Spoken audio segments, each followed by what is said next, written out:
Hey, good afternoon, friends. Today is Tuesday, August the 27th, 2024, and the time now is 1:56 p.m. So, I want to talk briefly about geopolitics. I want to make a brief update on geopolitics. Therefore, you are watching the playlist series Trends and Headlines in Geopolitics, and this is episode 10. Once again, you are watching the Trends and Headlines in Geopolitics, and this is episode 10. I just want to make a brief update, basically update you on the topic or the events that have occurred in international relations. Now, I admit and I apologize for just bringing to you just four events or topics. There are things happening throughout the world. However, we do not have heads and eyes everywhere, and we have other things to do. However, I am bringing you about four today. Now, what I'm going to do is list the topics, highlight the topics or key features of the topics and events, and then post questions. That's it. I am not going to do analysis today.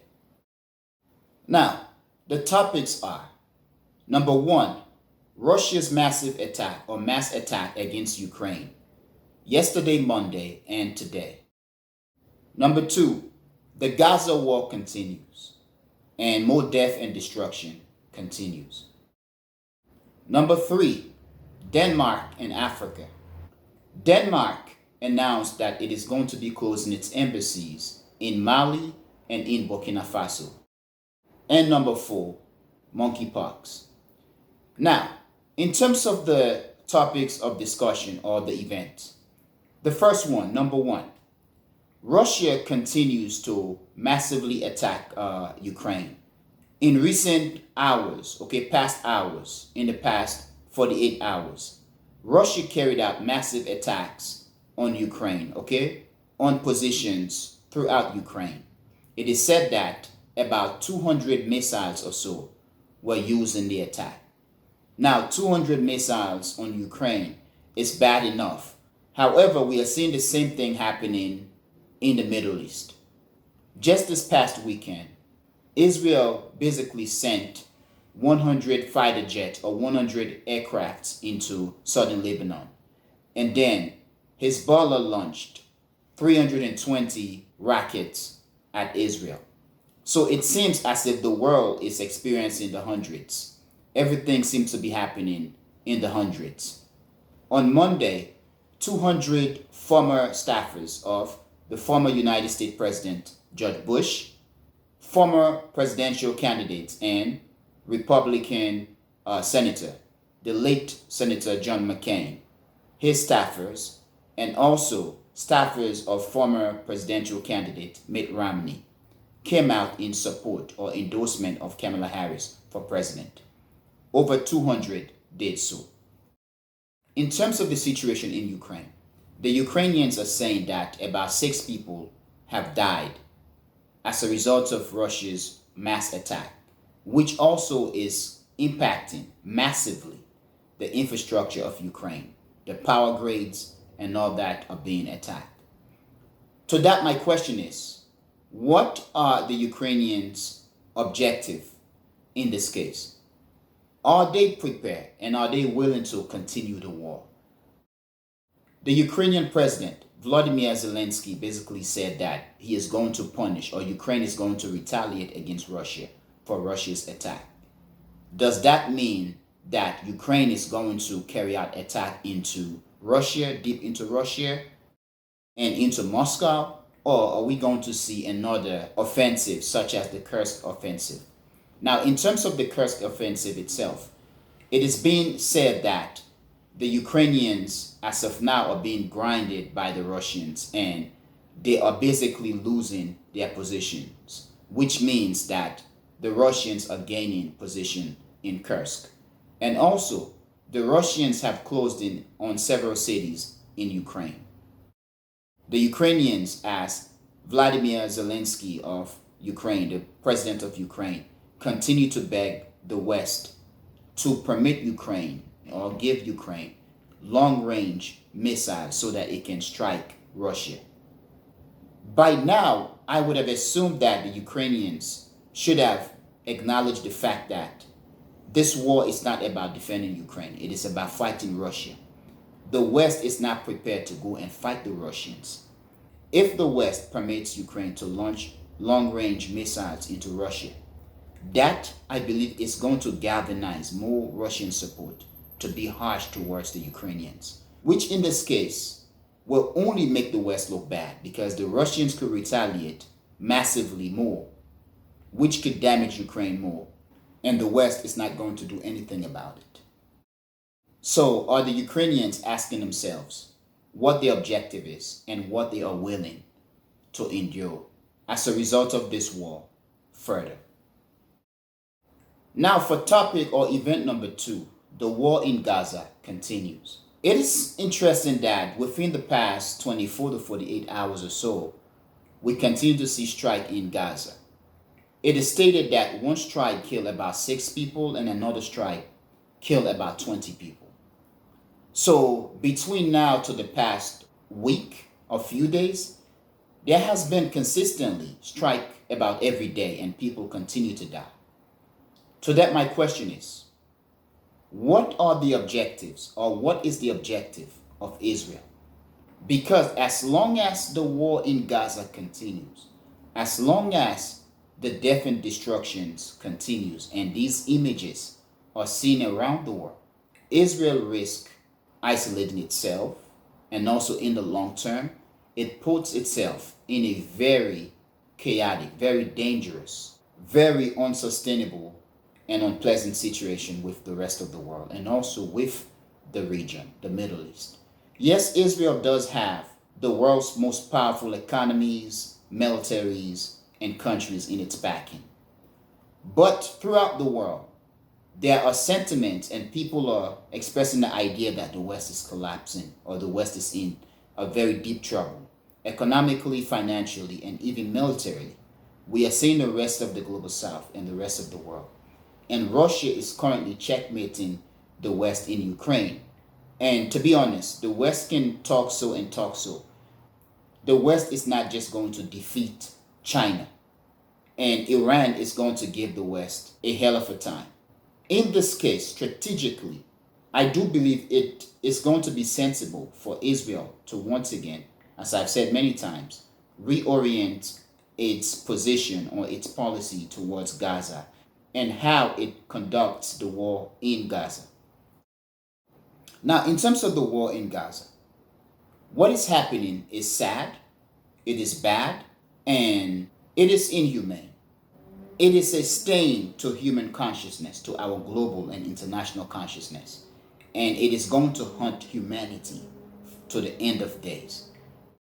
But I do believe, in terms of the situation, it is going to backfire on Israel in that what is happening, it seems to be provoking sentiment in the Middle East that could lead to revolution. And I do believe that could be a revolution in the Middle East. Because many Muslims around the world and in the Middle East continue to see the situation in Gaza to be a result of the inability, the unwillingness, and the reluctance of Muslims and Arab countries to take action. In this case, I do feel as if the leadership of the Middle East, the various countries, their government, are in very dangerous trouble. They are in very serious trouble in terms of the possibility, the potential of radicalism that could lead to the ouster of some of these governments. And in this case, the region and the world is going to be in a very serious trouble. One of the reasons for this is that one source that I looked at, one Israeli official said something such as, and in reference to a mosque that was quote unquote destroyed, saying something such as we have to build or we should build a temple over the mosque. That to an extent becomes taunting. Not only we have a war going on, it doesn't matter what the position of you watching is, but to an extent it is taunting. In today's world, whether we are talking about sport, whether we are talking about diplomacy, it is often stressed to not taunt your opponents. Defeat them peacefully, happily, and demonstrate sportsmanship or demonstrate diplomacy. When you start taunting them, you create a problem for yourself. So by stating something such as you are going to build a temple at the site of a mosque that you have destroyed, it is a bad politics. And once again, I want to ask, who is advising these people? Who is making the decision in Israel? The war is another issue. But some of the statements that are coming out of officials, it's bad. It is leading to bad press for Israel. Now, in terms of the war in Gaza, one source states, The Wire, and several sources are carrying the report, okay, or the news. The idea that Israel is buying Google ads as a means to discredit UN officials and or UN agency. So basically, the agency is the United Nations Relief and Work Agency, okay, UNRWA. Israel is buying ads on Google to discredit and attack the organization. That Israel has to be very careful, because doing so, discrediting the United Nations in a way that it seems, it is not good for the institution, and it is not good for world peace, or it is not good for the stability of the global community. Now, for the third topic or event of discussion, number 3, Denmark announced on Monday that it is going to be removing its embassies from Mali and from Burkina Faso. And the reason that it is given is that of the coup that has happened in the Sahel, and that the region isn't ideal for Denmark anymore. But it is also stated that because the European Union is working to make Africa its priority. Look, it doesn't mean anything. If Denmark wants to move its embassies, it should. But going at Burkina Faso and Mali because of the coup, it doesn't mean anything. It is their right to be as radical as they want, as they see fit. Now, for the fourth topic or event of discussion, monkeypox or Mpox. Monkeypox continues to be a problem for the rest of the world. It continues to spread. Now, it has been declared by the international community, okay, by the World Health Organization to be a topic, a problem of concern, an emergency. Now, in Africa, monkeypox continue to spread, and it is said that children continue to suffer the most from it. One such country I'm going to highlight is that of Congo, the Democratic Republic of the Congo. About over 400 people, it is said, have died, and that 85% or so of the spread of monkeypox is going on among the young population, the children population.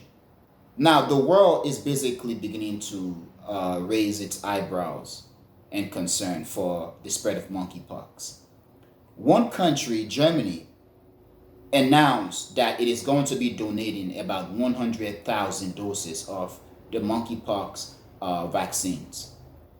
It begs the question, and it begs suspicion in the manner in which it is being done, in some of the nuances or some of the backstories. Now, it is said in one source that Germany has reserved through its military about 117,000 doses of the vaccines.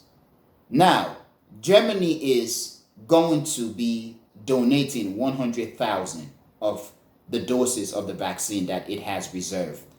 That means it is donating over 80%. If this thing is becoming a problem, why are you donating 80 or 85% of your reserve? It is suspicious. It doesn't sit well with me, but it is very interesting. Also, It begs the exploration of a reality that I have observed for the past few years and decades. And that pertains mostly to the United States. It has occurred to me that whenever there is a disaster, the US military is sent. Perhaps that is a good thing, that the military, the security apparatus, is able to take charge in terms of the relief and or the aiding activities. But to an extent, it seemed as if the public sector, the average citizen to citizen interaction, in terms of citizens being part of the relief, doesn't work in the United States. It seems everything is through the security apparatus.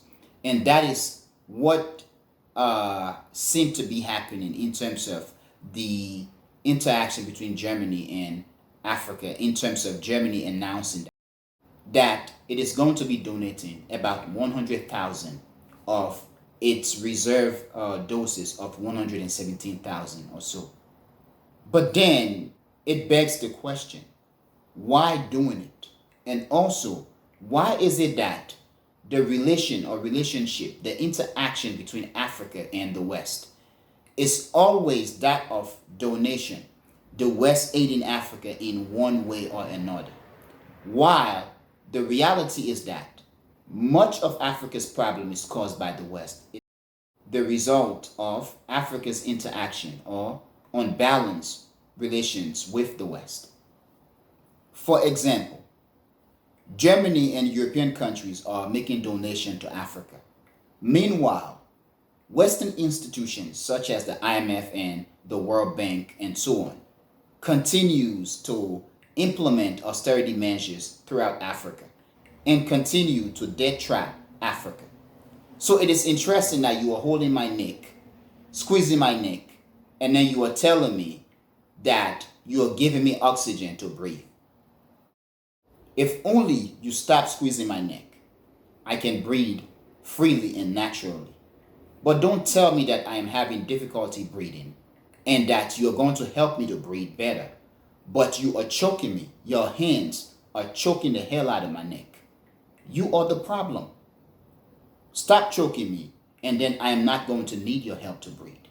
It seems to be the relationship between Africa and Europe. Also, should Africans be celebrating Germany's donation? I say no. Africa does not need donation. Africa needs science, infrastructure, education, people-to-people interaction, international or inter-African interaction, investment, and Africa needs access to its own resources, its own raw material or raw materials. Africa must be allowed to grow itself, to better itself, to develop itself.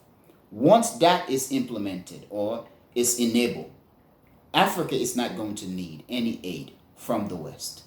Africa has about 60% or so of the world's arable land, but its people continue to import food. What about allowing Africa to develop its agriculture system and food production and distribution system? Once that is happening, Africa don't need outside food. Africa needs to educate its people. Once that happens, African youth will create the services and provide the services and goods that Africa needs. Now, my friends, I am going to end here. Please tell me what you think, and I want to hear what you think. But I want to thank you for being a member of the Echoing Voice community, and I want to thank you a lot for watching the Echoing Voice. Peace.